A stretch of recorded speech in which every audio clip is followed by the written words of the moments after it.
High বন্ধুরা, আজ আমরা নামচি থেকে সকাল সকাল বেরিয়ে পড়েছি রাবাংলা যাওয়ার উদ্দেশ্যে। আমরা আগের দিন যে গাড়িতে করে ঘুরেছিলাম সেই দাদার সাথেই আজকে আবার চলেছি রাবাংলা ঘোরার জন্য। নামচিতে কিছু সাইট সিন ছিল যেগুলো এই দাদার গাড়িতেই আমরা ঘুরেছিলাম, আর আজকে সকালে আমরা নামচি থেকে ব্রেকফাস্ট করে রাবাংলার উদ্দেশ্যে যাচ্ছি। তো এই দাদা বললেন প্রথমে আমরা রালং মনেস্ট্রি দেখে নেব, যেটা রাবাংলা বুদ্ধা পার্ক থেকে আরও প্রায় 13-14 কিলোমিটার মতন রাস্তা। এই দেখো এইদিকের রাস্তাটা বেশ সরু এবং পাহাড়ের গা ঘেঁষে রাস্তা। তো সাউথ সিকিমের এই সাইডটা বেশ সুন্দর, একদম অন্যরকম, নিরিবিলি, অত গাড়ির জ্যাম নেই। আর আমরা যেহেতু নামচিতে স্টে করেছিলাম তাই এবারে আমরা রাবাংলাতে আর থাকিনি, একদম সোজা আমরা পৌঁছে গেলাম রালং মনেস্ট্রি। সকাল 9-9:30 এসে পৌঁছেছিলাম রালং মনেস্ট্রিতে। এই দেখো মনেস্ট্রির বাইরেটা খুব সুন্দর প্রাকৃতিক পরিবেশ, চাইলে এখানেও কিন্তু এসে থাকা যায়। এখানে নিচের দিকে অনেকগুলো হোমস্টে বা ফার্ম স্টে আছে, ফার্ম হাউস টাইপের আছে, চাইলে এখানে যোগাযোগ করে এখানে থাকা যায়। এই মনেস্ট্রির ভিতরেও নাকি আগে থাকার ব্যবস্থা ছিল গেস্টদের জন্য, কিন্তু এখন সেটা কোভিডের পর থেকে বন্ধ করে দেওয়া হয়েছে। তো চলো আমরা পায়ে পায়ে ঘুরে দেখি মনেস্ট্রির ভিতরটা।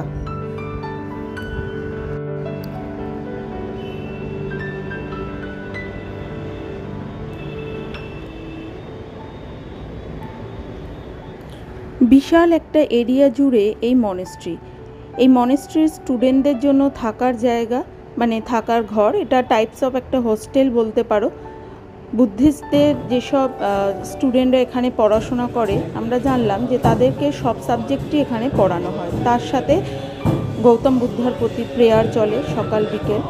তো আমরা যেহেতু খুব সকালে পৌঁছেছিলাম তাই এটা ছিল ওনাদের প্রেয়ার টাইম, তো ওনারা এখানে প্রেয়ার করছিল আর আমরা একটু দেখে নিলাম ওনাদের প্রেয়ার করার পদ্ধতিটা।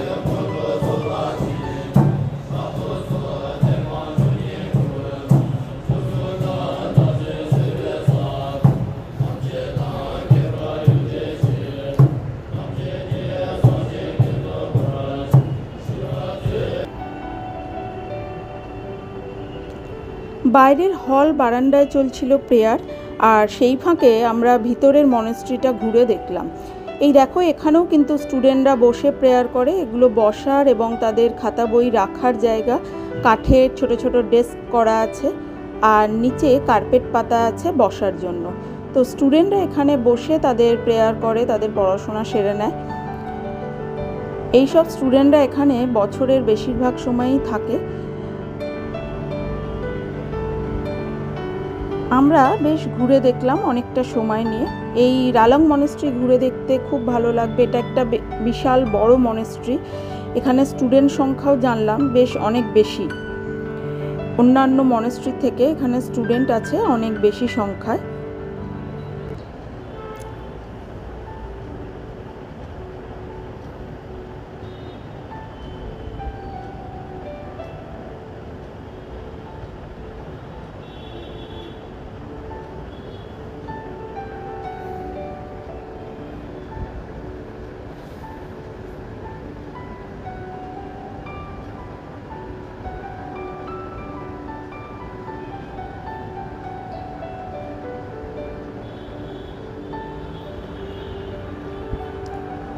যে দেখো এখানে একটা গৌতম বুদ্ধার ছোট স্ট্যাচু, আর পিছনে একটা খুব বড় স্ট্যাচু আছে যেটা আমি তোমাদের দেখানোর চেষ্টা করলাম, কিন্তু ওখানে অন্ধকার থাকার জন্য দেখাতে পারলাম না। খুব বড় একটা বুদ্ধার স্ট্যাচু আছে।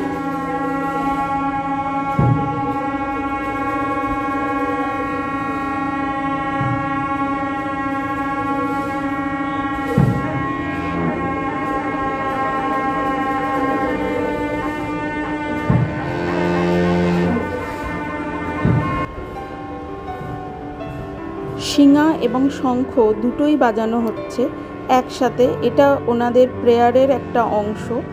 এটাতে কিন্তু একটা খুব ভালো ব্রিদিং এক্সারসাইজও হয়ে যাচ্ছে সকালবেলা। তো অনেক লোকালসরা নাকি এখানে এসে তাদের পুজো প্রেয়ার, যারা বুদ্ধিস্ট ধর্মাবলম্বী তারা এখানে এসে সকালে বা বিকালে প্রেয়ার করায়। নানা রকম তাদের কাজ থাকে, তারা এখানে হোম যজ্ঞ এইসবও করায়, আমরা বাইরে দেখলাম। তারপরে মনেস্ট্রিটা বেশ কিছুক্ষণ ধরে ঘুরে দেখে তারপরে বাইরের দিকটা বেরিয়ে এলাম। মনেস্ট্রির বাইরেটাও ছিল খুব সুন্দর এবং নিচে বেশ কিছু হোমস্টে আমরা দেখতে পাচ্ছিলাম। বেশ কিছুটা সময় এখানে আমরা কাটালাম। তারপরে আমরা এগিয়ে চললাম রা বাংলার দিকে, কারণ রা বাংলা বুদ্ধা পার্কেও আমাদের অনেকটা সময় লাগবে, তাই আমরা এবার রা বাংলার দিকে ফিরে চললাম।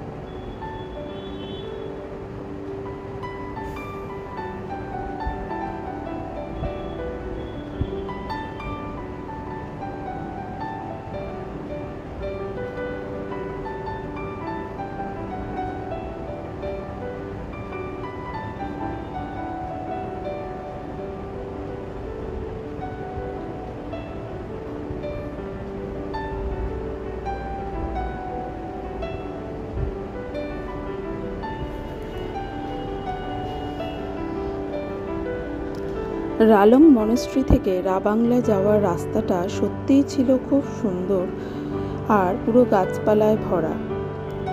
তোমরা যদি পেলিং, রা বাংলা, নামচি এইসব সাইডে ঘুরতে আসো তাহলে অবশ্যই চেষ্টা করো রালং মনেস্ট্রি ঘুরে দেখার। অন্যান্য মনেস্ট্রিগুলোর মধ্যে এটাই সবথেকে বড় এবং বেশ। আমরা রা বাংলা তথাগত তহসিল বা বুদ্ধা পার্কের সামনে এসে গেছি। এইটা হলো বুদ্ধা পার্কের এন্ট্রি গেট, তার পাশেই আছে টিকিট কাউন্টার। টিকিট কাউন্টারে দেখো খুব সুন্দর দুটো ঘড়ির ছবি দিয়ে বোঝানো আছে যে এটি সকাল 9টায় খোলে আর বন্ধ হয় সন্ধে 6টায়। এখানে পার পারসন টিকিট ছিল 80 টাকা করে। আর যদি গাড়ি নাও, মানে ব্যাটারি চালিত গাড়ি আছে যেটা কিনা ভিতরে একদম তোমায় ওই বুদ্ধা স্ট্যাচুটার সামনে পর্যন্ত পৌঁছে দেবে, তো 300 টাকা করে পড়বে পার হেড। এই বুদ্ধা পার্কের এন্ট্রি কিন্তু আগে 50 টাকা ছিল, এখন সেটা বেড়ে গেছে। বুদ্ধা পার্কের ভিতরটা ঢোকার পরে অনেকটা কিন্তু হাঁটতে হবে, যাদের পায়ের সমস্যা আছে তাদের কিন্তু ওই স্ট্যাচু পর্যন্ত পৌঁছাতে খুব সময় লাগবে। তাই আমি বলবো যে তোমরা ওই ইলেকট্রিক গাড়ি বা ব্যাটারি চালিত গাড়ির টিকিট কেটে নিও, তাহলে খুব সহজেই পৌঁছে যেতে পারবে। ঢুকেই দেখো এখানে একটা বুদ্ধার শায়িত মূর্তি আছে, আর তার সামনেই যেহেতু সিকিম বুঝতেই পারছো নানা রকম ফুলের সম্ভার। ছোট্ট ছোট্ট টবেতে গাছ লাগিয়েছে, কিন্তু ফুলের কোনো কমতি নেই, ছোট টবই হোক আর বড় টবই হোক, প্রচুর ফুল, তার সাথে পাতাবাহার, বিভিন্ন ধরনের পাতাবাহার।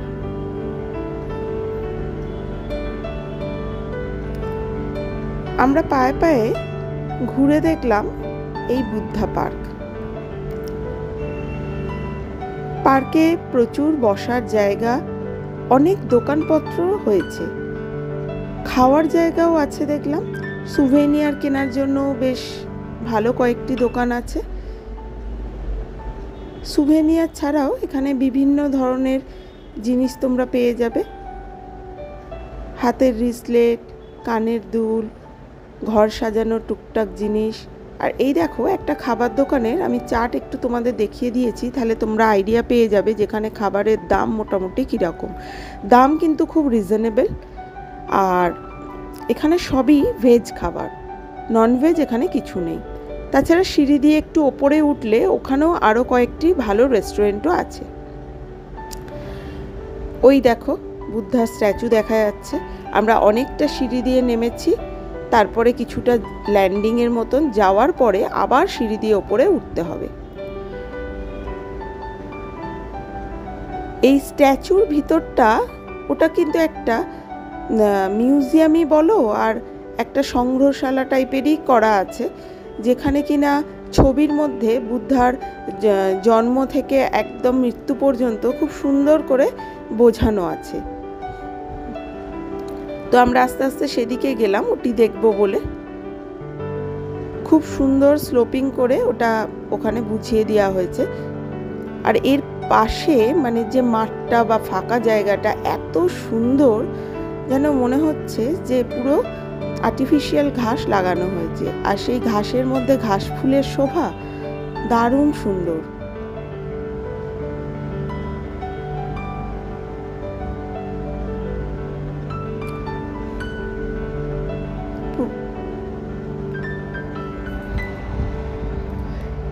নেচারকে এনজয় করতে করতে আমরা আগিয়ে এলাম একদম আমাদের প্রেয়ার হল বা যে বুদ্ধার যে স্ট্যাচু আছে সেই সামনে।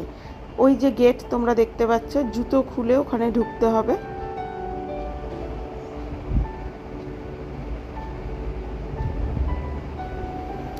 ওটা দেখে নিয়ে আমরা এদিকে চলে এলাম মিউজিয়ামের কাছে। এদিকে একটি মিউজিয়াম আছে। এবার আমরা এই মিউজিয়ামটার মধ্যে ঢুকে গেলাম। এই মিউজিয়ামটা ওই বুদ্ধা স্ট্যাচু থেকে নেমে এসে রাইট সাইডে বা ডান দিকে পড়বে। চাইলে তোমরা এটাও দেখে নিতে পারো। এর মধ্যে একটা বড় কনফারেন্স হল আছে। আর দেখো এই মিউজিয়ামের সামনে থেকে এই দূরের ফোয়ারা বা ফাউন্টেনটা দেখা যাচ্ছে। এখানে যদি তোমরা রাবাংলাতে থাকো তাহলে রাত্রিরে কিন্তু অবশ্যই বুদ্ধা পার্কে এসো। বুদ্ধা পার্কে কিন্তু লাইটিংয়ের সাথে পার্কটা পুরো সেজে ওঠে, তখন দেখতে অপূর্ব সুন্দর লাগে। এবারে যেহেতু আমরা রাবাংলাতে ছিলাম না, তাই আমরা রাতের শোভাটা তোমাদেরকে দেখাতে পারলাম না। এই দেখো এই মিউজিয়ামের ভিতরে ঢুকে পড়েছি, আর এই দিক দিয়ে হচ্ছে যাওয়ার রাস্তা। আর এর বাঁদিকেই আছে একটা কনফারেন্স হল। এদের কোনো কনফারেন্স বা কেউ এখানে নিশ্চয়ই এটাকে ভাড়াও নেওয়া যায়, নিয়ে কোনো ধর্ম সভা টভাও এখানে হয়। এখানে বুদ্ধার দু একটা স্ট্যাচু রাখা আছে। অনেক চেয়ার টিয়ার দেখলাম যে পাশে আছে, ওগুলো দেখে আমরা ঢুকে গেলাম এই মিউজিয়ামটার ভিতরে। এখানে দেখো পুরোনো দিনের কিছু কারেন্সি নোটস আমরা দেখতে পেলাম, কিছু ইউজ করা তখনকার দিনে যেরকম বাসনপত্র ইউজ হতো, কিছু কয়েন্স, বিভিন্ন ধরনের আগেকার ইউজ করার কিছু মেটেরিয়াল আমরা এখানে দেখলাম, যেগুলো কিনা তিবেটিয়ানরা ইউজ করতো। সেই সব জিনিস দেখে আমরা মিউজিয়াম থেকে বেরিয়ে এসে ফাউন্টেনটার কাছে চলে গেলাম। কিছুক্ষণ ফোয়ারাটাকে দেখে এনজয় করলাম। হাতে কিন্তু 2-3 ঘন্টা সময় রেখো তোমরা এই বুদ্ধা পার্ক ঘুরে দেখার জন্য। বুদ্ধা পার্কে কিন্তু অনেকটা সময় কেটে যাবে। আর চাইলে তোমরা বুদ্ধা পার্কের ভিতরেও কিন্তু খাওয়া দাওয়া করে নিতে পারো একদম রিজনেবল প্রাইসে। আর খাবারগুলো কিন্তু ছিল খুব টেস্টি।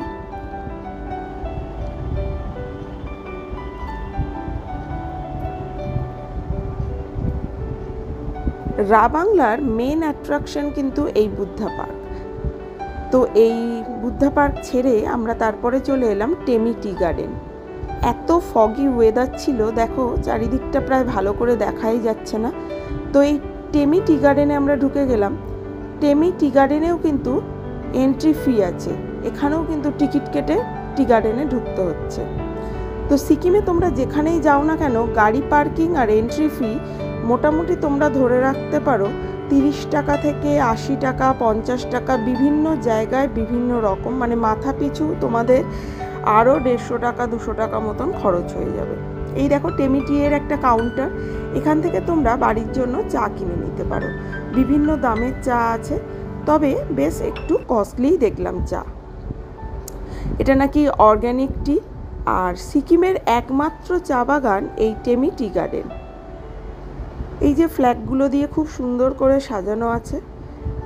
তো দূরে কিন্তু একটা বাংলো তোমরা দেখতে পাচ্ছ। তোমরা জানো এখানে চেরি রিসর্ট আছে, চেরি রিসর্ট, যেটা কিনা খুব নামকরা একটা রিসর্ট টেমিতে থাকার জন্য, আর কয়েকটি রেস্টুরেন্টও আছে। আমরা টেমি দেখে যাওয়ার পথে রাস্তাতে দেখতে পেলাম অনেক এরকম সবজির দোকান। তো আমাদের ড্রাইভার দাদা বললেন, চলুন আমি একটু বাড়ির জন্য সবজি কেনাকাটা করব। তো উনি গাড়ি দাঁড় করালেন। আমাদেরও দেখে এত লোভ লাগছিল যে দেখতেই পাচ্ছ যে আমার বাবা নেমে পড়েছে কেনাকাটা করবে বলে। কিন্তু সবজি নিয়ে কি করব বলুন, তাই কেনাকাটা আর হলো না। আমরা দেখলাম, আর এই যে আমাদের ড্রাইভার দাদা কিনে নিচ্ছে সবজি। তো এইসব অর্গ্যানিক সবজি কেনাকাটা সেরে নিয়ে আমরা চললাম সান্দুপছে, মানে এটাও একটা মনেস্ট্রি। এটা নামচির খুব কাছেই, নামচি থেকে 5-6 কিলোমিটারের মধ্যেই। তো আমরা ফেরার পথে এটা দেখে নিলাম। এই যে এখানেও টিকিট কাউন্টার আছে, এখানেও 30 টাকা করে টিকিট, আবার গাড়ি পার্কিংয়ের জন্য আলাদা 30 টাকা দিতে হবে। তো এই যে এখানে আমরা টিকিট কেটে পাস দিয়ে ঢুকে গেলাম ভিতরে। কখনো মেঘ এসে ঢেকে দিচ্ছে, আবার কখনো মেঘ সরে যাচ্ছে। এই মেঘেদের খেলা দেখতে দেখতে হেঁটে চললাম মনেস্ট্রির দিকে। এখানেও বেশ একটু হাঁটতে হয়, তবে খুব বেশি নয়।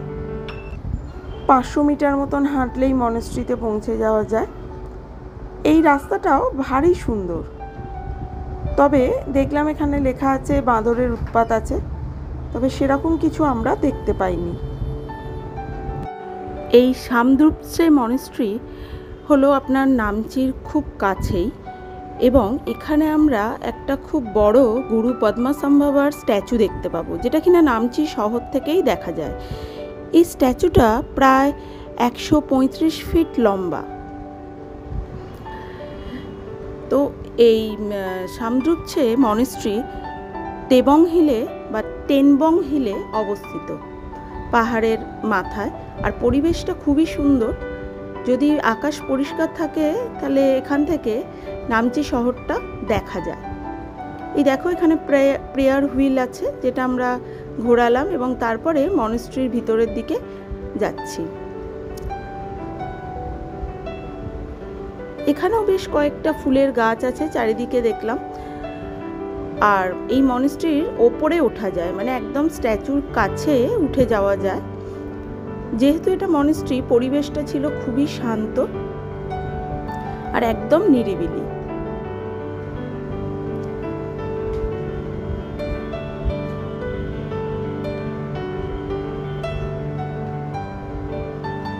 এই যে দুদিকে সিঁড়ি আছে, দুদিকের সিঁড়ি দিয়ে ওপরে উঠে যাওয়া যায়। খুব অল্প সিঁড়ি, খুব একটা বেশি না। রাবং মনেস্ট্রির মতন অত বড় না হলেও এই মনেস্ট্রিটাও বেশ সুন্দর। দেখো এই যে দূরে বাটার ল্যাম্প জ্বলছে, চাইলে তোমরা এখানে টাকার বিনিময়ে ল্যাম্পও জ্বালাতে পারো, মানে প্রদীপ জ্বালাতে পারো। যারা বৌদ্ধিস্ট ধর্মাবলম্বী তারা কিন্তু এখানে এসে এই যে বাটার ল্যাম্প রাখা আছে সেগুলো জ্বালিয়ে যাচ্ছে, অনেককেই দেখলাম। তো আমরা এই মনেস্ট্রিটা বেশ ঘুরে দেখলাম কিছুক্ষণ, এবং সব মনেস্ট্রির মধ্যেই দেখলাম যে কোথাও কিন্তু ফটো তোলা কোনো নিষেধাজ্ঞা নেই। এই যে আমরা ওপরের দিকে উঠে এসেছি, মনেস্ট্রির ওপরটায় পৌঁছে গেছি। খুব সুন্দর করে এটা ঘুরে দেখা যায়, আর চারিদিকের পরিবেশটাও দেখা যায়। কিন্তু কুয়াশা থাকার জন্য বা মেঘ থাকার জন্য আমরা চারিদিকটা অত ভালো করে দেখতে পাইনি।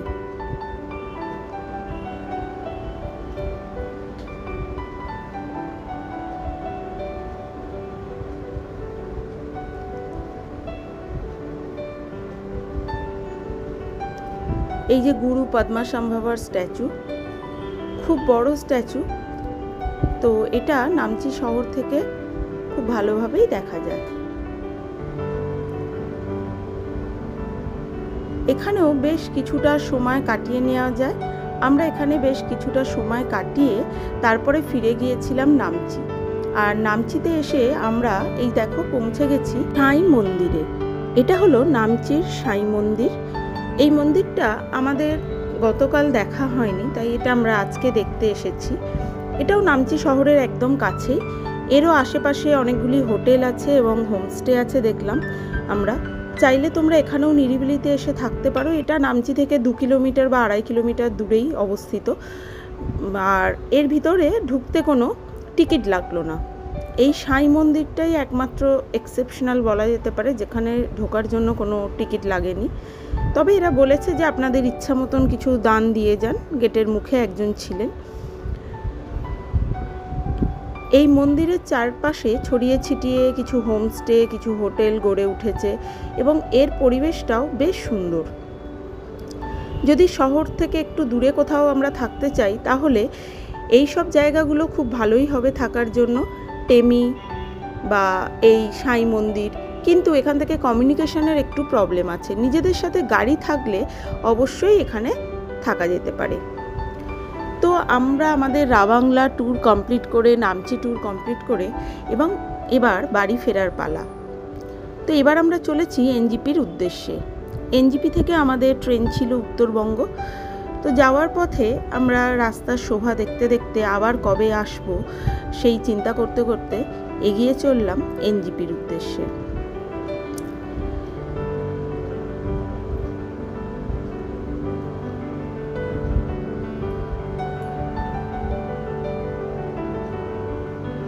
রাস্তাতেই পড়লো এক চা বাগান। তো সেই চা বাগানেও চা তোলা দেখে নিলাম আর তোমাদের জন্য ক্যামেরাবন্দি করে নিলাম। তো অবশ্যই আমাদের ভিডিওটাকে তোমরা লাইক করো, শেয়ার করো আর প্লিজ সাবস্ক্রাইব করো আমাদের চ্যানেল, যাতে আমরা তোমাদের জন্য আরও নতুন নতুন ভিডিও নিয়ে আসতে পারি। এই যে আমরা উত্তরবঙ্গ এক্সপ্রেসে চেপে পৌঁছে গেছি দক্ষিণেশ্বর। এই ট্রেনটি খুব আর্লি ঢুকে গিয়েছিল দক্ষিণেশ্বর। ভোর 3:40 আমাদেরকে নামিয়ে দিয়েছিল দক্ষিণেশ্বর স্টেশনে। তো দক্ষিণেশ্বর নামলে যেহেতু আমাদের বাড়ি ফেরায় সুবিধা হবে, সেই জন্য আমরা দক্ষিণেশ্বরে নেমে বেশ কিছুক্ষণ ওয়েট করেছিলাম ফার্স্ট লোকাল ট্রেনের জন্য। তারপরে আমরা বাড়ি ফিরে এসেছিলাম।